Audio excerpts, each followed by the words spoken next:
Hari Asyura adalah hari yang istimewa. Di hari itu disunnahkan untuk kita semuanya berpuasa. Dalam hadis yang diriwayatkan oleh Sahih Muslim, bahwasanya Nabi Muhammad SAW beliau bersabda, "Wasiyamu yaum Asyura ahtasibu 'alallahi ayyukaffira sanatal lati qablahu." Adapun puasa di hari Asyura, maka aku berharap puasa ini akan menjadi penghapus dosa dari tahun yang sebelumnya. Jadi dosa-dosa kita selama 1 tahun insya Allah akan dihapuskan kalau kita besok mengerjakan puasa ada di hari Asyura. Kemudian ada amalan apa aja? Selain puasa, amalan yang diajarkan dalam hadis yang sahih itu ada 2 amalan. Yang pertama puasa hari Asyura. Jangan lupa niatnya nawaitu shauma Asyura boleh, atau nawaitu shauma yaumi Asyura silahkan.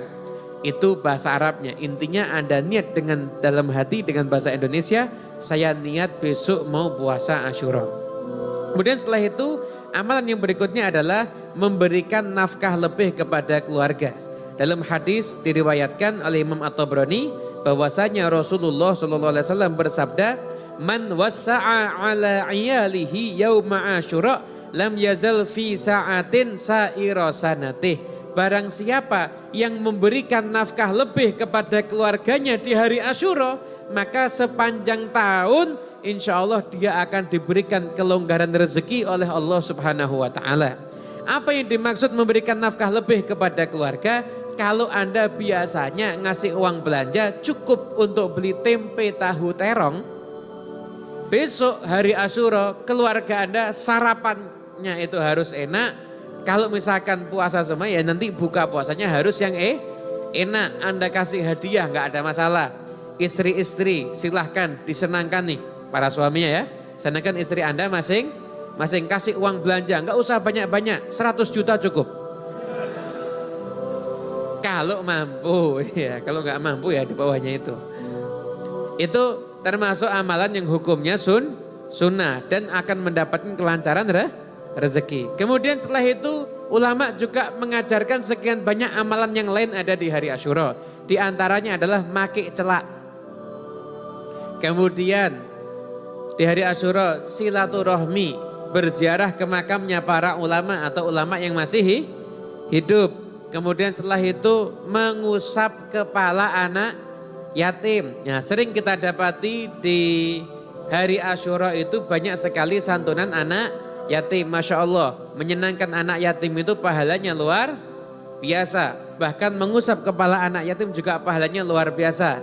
Dalam hadis yang diriwayatkan oleh Imam Ahmad, Rasulullah SAW bersabda, barang siapa mengusap kepalanya anak yatim, dia niatnya karena Allah, ngusapnya itu berarti benar-benar sayang, maka setiap rambut yang dilewati, di situ dia mendapatkan pahala dari Allah Subhanahu wa Ta'ala. Tapi yang dimaksud ngusap itu bukan hanya sekedar ngusap. Ya, kadang-kadang mohon maaf ini ya, satu kampung semuanya ngusap tapi nggak ada yang nyumbang. Ini anak yatim rambutnya rontok semua nanti. Jadi ngusap kemudian ngasih hadiah. Ngusap itu tandanya cinta dan tandanya sayang kepada anak yatim. Dalam syarah Riyadhus Shalihin Dalilul Falihin, ketika Nabi Muhammad SAW akan masuk surga, ada seorang perempuan hampir-hampir mendahului Nabi masuk surga. Nabi heran, ini perempuan hebat bener. Amalnya apa? Amalnya ngurusin anak yatim. Amalnya itu ngurus anak yatim. Nah, untuk siapapun yang buat santunan anak yatim, mengusap kepala anak yatim, silahkan. Bagus, namun saran dari saya, Anda kalau mau buat acara santunan anak yatim, Anda harus perhatikan benar. Kalau Anda memang mau ngasihnya hanya anak yatim yang sesuai dengan syariat adalah anak yang ditinggal mati sama bapak dan belum balik. Namanya anak yatim. Tapi nyatanya saat ini santunan-santunan itu bukan cuma anak yatim. Anak yang tidak mampu juga dimasukkan. Kalau Anda bilangnya ketika minta santunan itu untuk anak yatim, nggak boleh masukkan yang bukan yatim. Dan yatim itu nggak mesti miskin, anak yatim yang kaya juga ada. Makanya kalau Anda mau buat santunan anak yatim, Anda bilangnya begini, santunan untuk anak yatim dan tidak mampu. Jadi kalau yang datang ternyata bukan yatim, Anda nggak dosa. Kadang-kadang mohon maaf ada anak ditinggal minggat sama bapaknya dibilang yatim. Itu bukan anak yatim, memang bapaknya kurang ajar. Anaknya terlantar, tapi itu namanya bukan anak yatim. Anak yatim itu ditinggal mati bapak dalam keadaan anak itu ketika disantuni itu dalam keadaan belum balik. Jadi ngusap kepala anak yatim fadilahnya luar biasa, nyumbang anak yatim dan menjadi kafil anak yatim. Dan Nabi, saya dan kafilnya anak yatim yang ngurusin anak yatim itu gandeng. Nabi sampai menggandengkan dua jarinya. Gandeng nanti di surga. Masya Allah luar biasa. Tapi Anda harus tahu kafil itu bukan cuma sekedar nyumbang. Ngurusin hidupnya, baik urusan dunianya sampai urusan agamanya. Anak yatim itu diurus beneran, kira-kira gimana yang terbaik untuk dia, dapat pendidikan yang cukup, baik pendidikan urusan agama ataupun pendidikan juga urusan umum yang lainnya. Itulah amalan-amalan yang bisa kita kerjakan nanti ada di hari Asyura. Gitu ya.